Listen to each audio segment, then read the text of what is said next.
அனைவருக்கும் வணக்கம். நம்மக்கிட்ட வந்துட்டு தெய்வ சக்தி இருக்கா இல்லையா அப்படின்னு சொல்லி எப்படி கண்டுபிடிக்கிறது? நாமளே வந்துட்டு வாழ்க்கையில் அவ்வளோ கஷ்டப்பட்டுக்கிட்டு இருக்கோம். நம்மக்கிட்ட எதுங்க தெய்வம் இருக்க போகுது? அதெல்லாம் வந்துட்டு நல்ல வசதியாக நல்ல சந்தோஷமாக இருக்காங்க இல்லையா, அவங்கக்கிட்ட தான் தெய்வம் இருக்கும் அப்படின்னு சொல்லி நீங்கள் நினைக்கிறீங்களா? அப்படிலாம் இல்லைங்க. உங்கள்கிட்ட வந்துட்டு கட்டாயம் வந்து தெய்வம் இருக்கும். இதோட அறிகுறி இதெல்லாம் தான் இந்த பதிவில் பார்க்க போகிறோம். வாங்க வீடியோக்குள்ளே போகலாம். அதுக்கு முன்னாடி ஒரு சின்ன விஷயங்க. இந்த வீடியோக்கு நீங்கள் பண்ணக்கூடிய ஒவ்வொரு லைக் தான் எனக்கு பண்ணக்கூடிய ஆதரவு, சப்போர்ட்ஸோ. இந்த வீடியோ பிடிச்சிருந்துச்சுன்னா லைக் பண்ணி சப்ஸ்கிரைப் பண்ணிக்கோங்க. நாம் ரொம்ப மனசு நொந்து கவலையில் கஷ்டத்துலலாம் இருப்போம். அப்போல்லாம் வந்துட்டு இந்த தெய்வ சக்தி எப்படியெல்லாம் நம்மளை வந்து ஆட்கொள்ளுது, எப்படியெல்லாம் நம்மளுக்கு வந்து ஆறுதல் சொல்லுது, எப்படி நம்ம கூடவே இருக்குது அப்படிங்கிறத இந்த பதிவில் பார்க்க போகிறோங்க. நாம் இப்போ ரொம்ப ரொம்ப மனசு நொந்து போய் திக்கற்று போய் நம்மளுக்கு தெய்வம் மட்டும்தான் துணை, வேறு யாருமே இல்லை நம்மளுக்கு அப்படின்னு சொல்லி நீங்கள் மனசு நொந்து போய் தூங்க போகிறீங்கன்னு வச்சுக்கோங்க. அந்த டைமில் பார்த்தீங்க அப்படின்னு சொன்னால் அந்த நைட்டில் கனவுல வருங்க. கனவுல ஏதோ ஒரு வயசானவங்க ரூபத்தில் வரும். அது உங்கள் குலதெய்வமாக கூட இருக்கலாம். ஆண் ரூபத்துலேயும் வரும், பெண் ரூபத்துலேயும் வரும். நல்ல ஒரு தாடி முடியோட வரும், இல்லை கம்பீரமான உருவத்தில் வரும், இல்லை குதிரையை கண்ணில் காட்டும், இல்லை அவங்களோட வாகனங்களை கண்ணில் காட்டும். அப்படி இல்லைன்னா உங்களோட கோவில் கனவுல காட்டும்.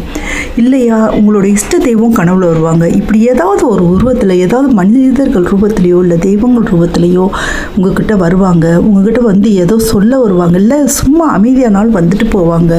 வீட்டுக்குள்ளே வந்துட்டு வர்ற மாதிரி கனவு வரும், இல்லை நீங்கள் அந்த கோவிலுக்கு எங்கேயாச்சும் போகிற மாதிரி கனவு வரும். இந்த மாதிரிலாம் இருந்துச்சு அப்படின்னு சொன்னால் கட்டாயம் வந்துட்டு தெய்வ சக்தி உங்களை வந்து ஆட்கொண்டிருக்கு அப்படின்னு சொல்லி அர்த்தங்க.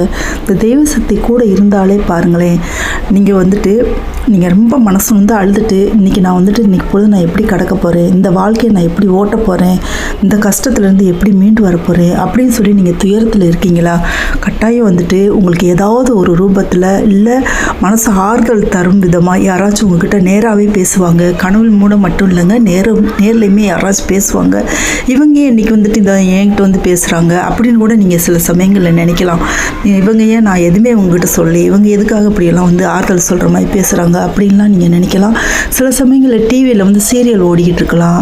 அதில் வந்துட்டு வேறு யாரோ வந்து ஆறுதல் சொல்கிற மாதிரி பேசுவாங்க. அதெல்லாம் பாருங்களேன், தெய்வ சக்தி உங்கள் கூடவே இருக்குது. தெய்வ சக்தி உங்களை ஆட்கொண்டிருக்கு. உங்களை எவ்வளோ ஒரு கஷ்டத்தில் இருந்தும் மீட்டு கொண்டு வரும். இதெல்லாம் வந்து தற்காலிகமானது தான், வந்து நிரந்தரம் கிடையாது. இந்த கஷ்டம் வந்துட்டு உங்களை விட்டு சீக்கிரம் போயிடும். எப்போவுமே தெய்வம் இருக்கும்போது நம்மளுக்கு என்ன கவலை அப்படின்னு சொல்லி நீங்கள் மனசு ஆறுதல் அடையலாங்க. அதே மாதிரி நீங்கள் யூடியூப்பில் வந்துட்டு ஏதாச்சும் ஒரு விஷயம் பார்த்துட்டு இருக்கலாம். அப்போ வந்து ஏதோ ஒரு தெய்வங்கள் ஆறுதல் சொல்கிற மாதிரி சில வாசகங்கள் வரலாம். இது எல்லாமே பாருங்களேன், தெய்வங்கள் வந்துட்டு இந்த கலிகாலத்தில் நம்ம நேரடியாக தொடர்பு கொள்ள முடியாது. இந்த மாதிரி முறையில் தாங்க வந்து தொடர்பு கொள்ளணும். நம்ம வந்துட்டு அப்போ தெய்வ அனுக்கிரகம் நம்மளுக்கு இருக்குது. நம்ம வந்துட்டு தெய்வம் வந்துட்டு கொடுக்குறதா வசதி வாய்ப்பு எல்லாம். அது வந்து தெய்வம் வந்து வசதியானவங்களுக்கு மட்டும்தான் உதவி செய்யலாம், இல்லை எல்லாருக்குமே உதவி செய்யுங்க. அதனால் நீங்கள் மன ஆறுதல் அடைங்க, கவலையப்படாதீங்க. கடவுள் அருள் உங்களுக்கு இருக்குது அப்படின்னு சொல்லி அர்த்தம். இந்த அறிகுறிகள் இருந்தாலே இந்த வீடியோ பிடிச்சிருந்துச்சுன்னா லைக் பண்ணி சப்ஸ்கிரைப் பண்ணிக்கோங்க. Thank you so much. Take care. பாய்.